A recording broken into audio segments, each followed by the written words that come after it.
Assalamualaikum warahmatullahi wabarakatuh. Puji syukur kepada Allah, salawat kepada Nabi Muhammad sallallahu alaihi wasallam. Alhamdulillah hari ini saya bisa membuat kembali video dalam rangka belajar. Saya belajar, ayo bersama belajar. Sekali belajar, terus belajar. Oke sahabat-sahabat, kali ini saya akan membahas tentang berpikir kritis. Dalam berpikir kritis saat ini, pembahasan atau yang akan disampaikan pada kesempatan ini yaitu tentang definisi berpikir kritis, alat untuk berpikir kritis, jenis berpikir kritis, metode untuk berpikir kritis, pentingnya belajar berpikir kritis, dan kegunaan berpikir kritis. Setelah selesai video yang saya sampaikan ini, mudah-mudahan kita semua bisa memahami apa itu berpikir kritis. Saya sebagai seorang yang sedang belajar dan terus belajar, selama hidup saya masih ada, harus tetap belajar.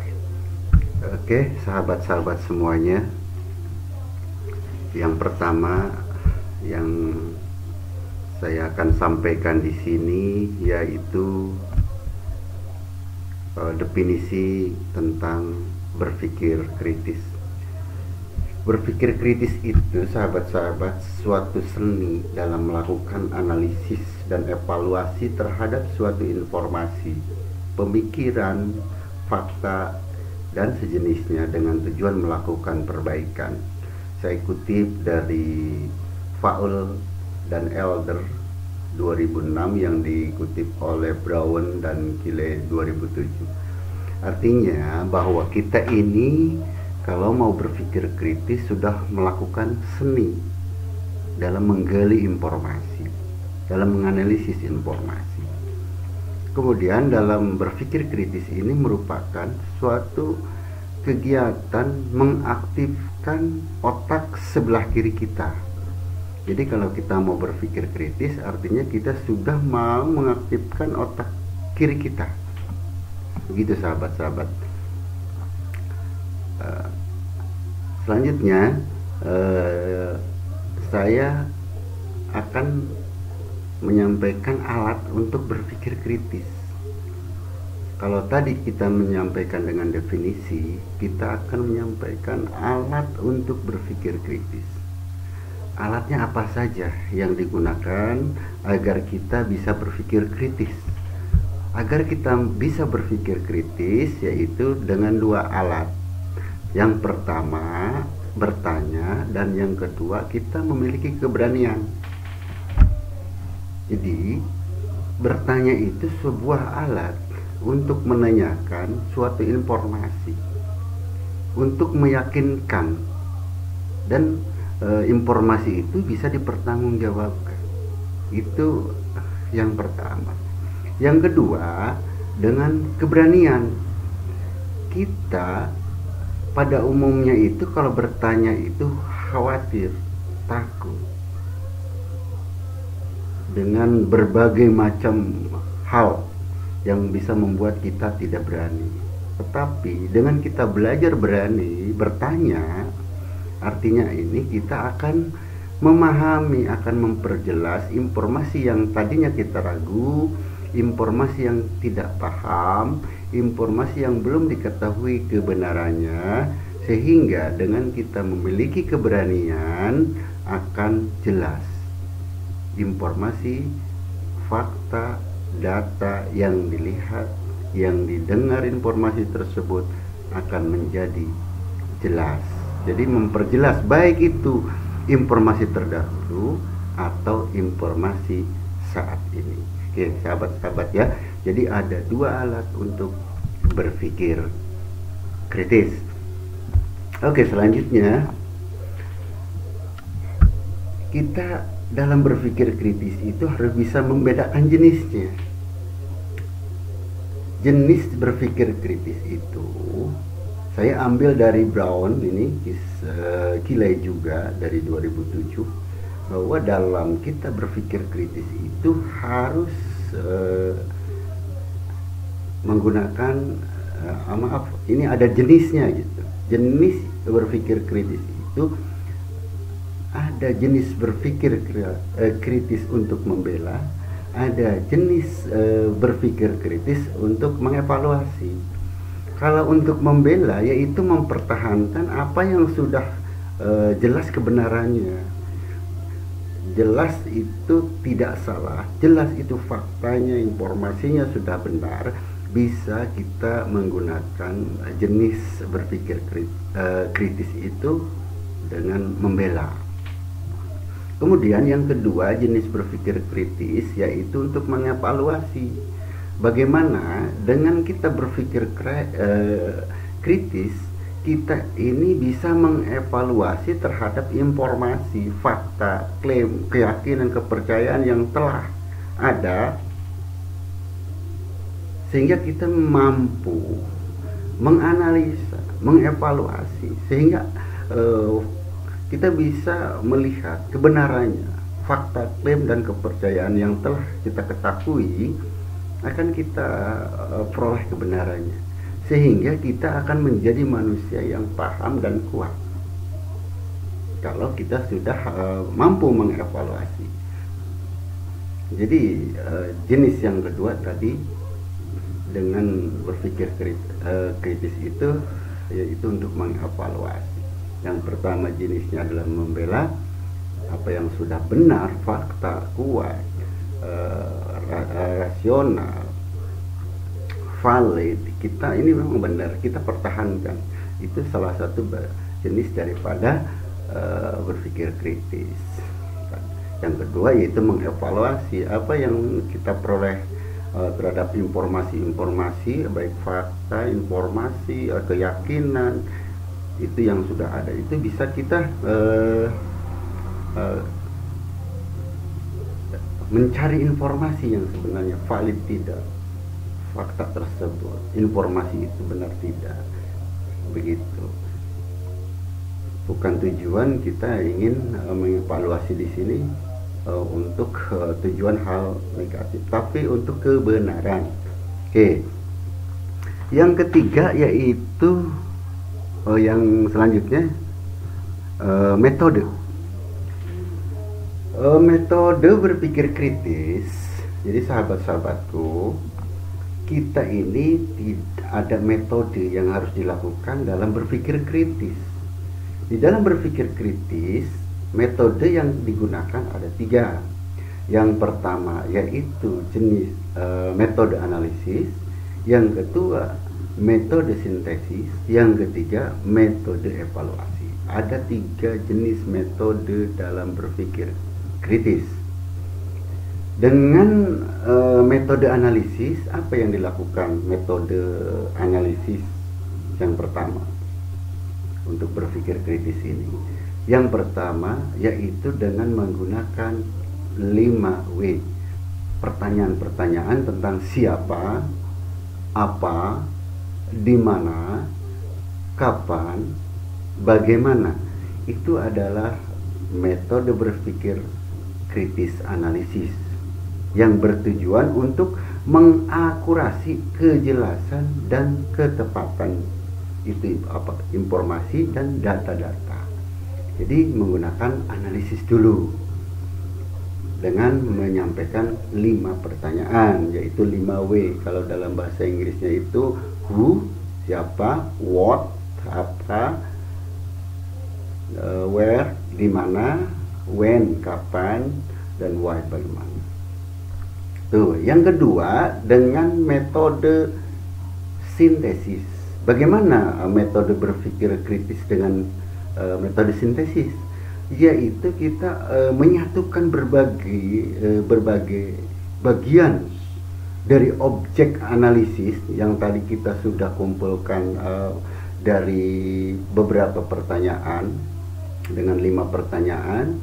kita kumpulkan objek-objek tersebut, informasi tersebut berdasarkan fakta dan pemikiran, sehingga akan menjadi suatu yang keoriginalan. Jadi informasi itu bisa dikatakan valid, bisa dikatakan konsisten dan masuk logika. Begitu. Jadi dengan kita sudah tadi mengumpulkan, kemudian kita sintesiskan dengan menyatukan sebuah informasi sehingga akan menjadi valid, validitasnya, konsistensinya, dan logikanya. Yang ketiga yaitu metode berpikir kritis evaluasi. Metodenya menggunakan metode evaluasi. Bagaimana metode evaluasi yang digunakan? Yaitu dengan menaksir, memeriksa, menilai validitas, relevansi, signifikansi dari suatu informasi, fakta, dan pemikiran yang dikaji. Jadi kita menggunakan analisis itu untuk mengumpulkannya dengan menerima pertanyaan, kemudian kita disintesiskan dengan menyatukan berbagai informasi dengan tidak melepaskan aspek validitas, konsistensi, dan logika. Selanjutnya yaitu kita evaluasi. Bagaimana? Dengan menaksir, memeriksa, menilai validitasnya bagaimana, relevan atau tidak, signifikansi atau tidak, baik informasi, fakta, dan yang sedang kita kaji itu. Sehingga untuk menghasilkan apa? Untuk memutuskan atau kita akan berpegang kepada hasil dari sebuah analisis dan sintesis tersebut. Jadi kita akan evaluasi itu akan menghasilkan suatu pegangan, kita memutuskan bahwa ini adalah sudah tepat, ini adalah sudah benar. Begitu sahabat-sahabat. Kemudian yang selanjutnya, pentingkah belajar berpikir kritis? Saya singkat jawabannya, penting sekali. Apalagi di era digitalisasi, di era teknologi saat ini, di era globalisasi, sangat penting kita harus berpikir kritis, karena kita harus benar-benar analisis, kita benar-benar harus berpikir terus demi kemajuan bersama gitu. Oke sahabat-sahabat, ini kata Morgan tahun 2010 nih, dalam Morgan ini, berpikir kritis itu salah satu bentuk membantu dalam berpikir jernih dan rasional. Jadi kalau kita mau belajar berpikir kritis, itu artinya kita ini sedang melakukan suatu kegiatan yang berpikir jernih dan rasional. Berpikir jernih dan rasional itu seperti apa? Yaitu mampu menyelesaikan masalah secara sistematis, memahami hubungan yang logis antar gagasan-gagasan, mampu mengidentifikasi, mampu mengkonstruksi, dan mampu mengevaluasi argumen, dan mampu mendeteksi inkonsistensi. Itu kesalahan-kesalahan umum dalam pemberian alasan bisa kita analisis. Kebenaran-kebenarannya kita ini kalau sudah berpikir jernih dan rasional itu mampu menyelesaikan berbagai masalah-masalah yang dihadapi. Kita akan mampu dengan cara berpikir kritis. Kemudian berpikir kritis, pentingnya kita belajar berpikir kritis sebagai refleksi diri. Untuk apa? Agar kita hidup menjadi bermakna. Kita ini hidup kan semuanya, saya yakin sahabat-sahabat semua dan saya pun ini sedang melakukan suatu kegiatan ingin hidup ini bermakna. Jadi itu untuk merefleksi sudah bermakna tidak hidup ini. Inilah adalah video ini adalah bagian daripada refleksi saya ingin menjadi hidup ini bermakna. Kemudian dengan belajar berpikir kritis itu sebagai evaluasi untuk mencari ide-ide baru, evaluasi ide-ide baru untuk mencari yang terbaik, untuk bisa juga memodifikasi dan bisa juga mencipta hal yang baru, yang original. Artinya kita ini dengan mempelajari berpikir kritis, kita terus belajar berpikir kritis, kita selalu memainkan pikiran otak kiri kita dengan ide-ide, dengan mencari suatu ide, mencipta suatu ide, dan mungkin membuat yang endingnya adalah hasil sebuah karya baru yang memang itu original. Oke, sahabat-sahabat, itu ini pentingnya kita berpikir kritis. Yang pertama, kita sedang mengolah pemikiran otak kiri dengan berpikir jernih dan rasional, kemudian kita bisa memahami, bisa menyelesaikan masalah-masalah yang besar, dan yang kemudian kita sebagai refleksi diri dan juga sebagai evaluasi dalam membuat suatu gagasan-gagasan, ide-ide dalam sebuah karya, dalam mencipta untuk menjadikan karya kita sebagai original. Oke sahabat, kita lanjut. Sekarang kegunaan berpikir kritis. Setelah saya jelaskan tadi definisi alat berpikir kritisnya, jenis berpikir kritisnya, metode yang digunakan dalam berpikir kritis, kemudian pentingkah belajar berpikir kritis. Saat ini saya sampaikan kegunaan berpikir kritis. Kegunaan ini saya sampaikan secara praktis. Untuk apa sih kegunaan dalam berpikir kritis ini? Ngapain kita harus belajar berpikir kritis? Seberapa besar sih pentingnya? Untuk apa sih kegunaannya? Nah, di sini adalah dengan kita terus belajar berpikir kritis, kita ini bisa melihat satu informasi, fakta, dan pemikiran dengan berbagai perspektif. Kalau kita tidak mau belajar berpikir kritis, ada suatu masalah akan dilihat dari satu sudut pandang.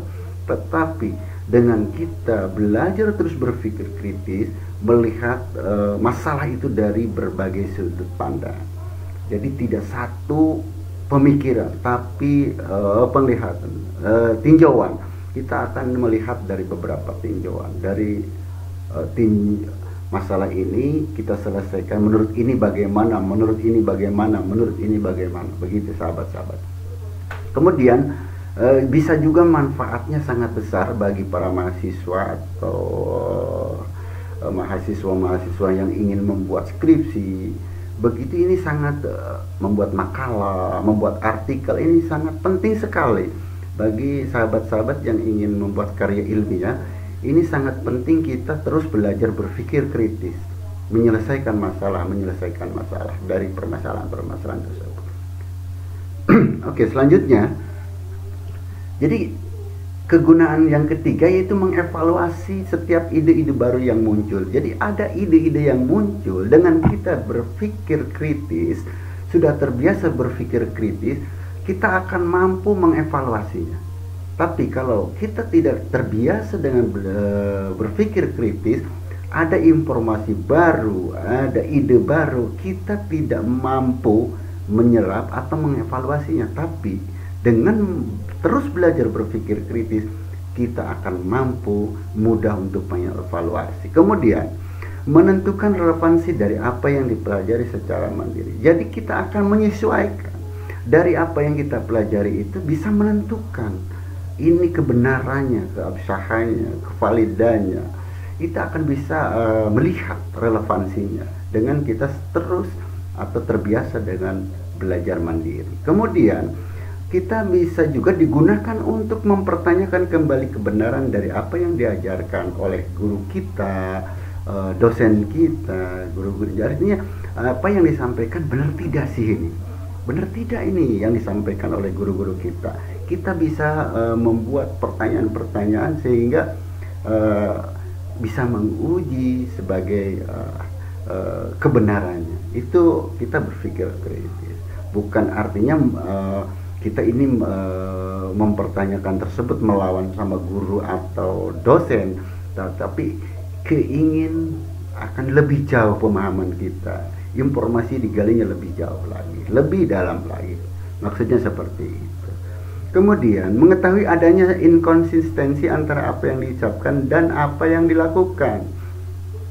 Jadi dengan kita berpikir kritis, apa yang disampaikan informasi ini benar atau tidak, konsisten atau tidak. Jadi kalau konsisten, oh ini berarti kita benar.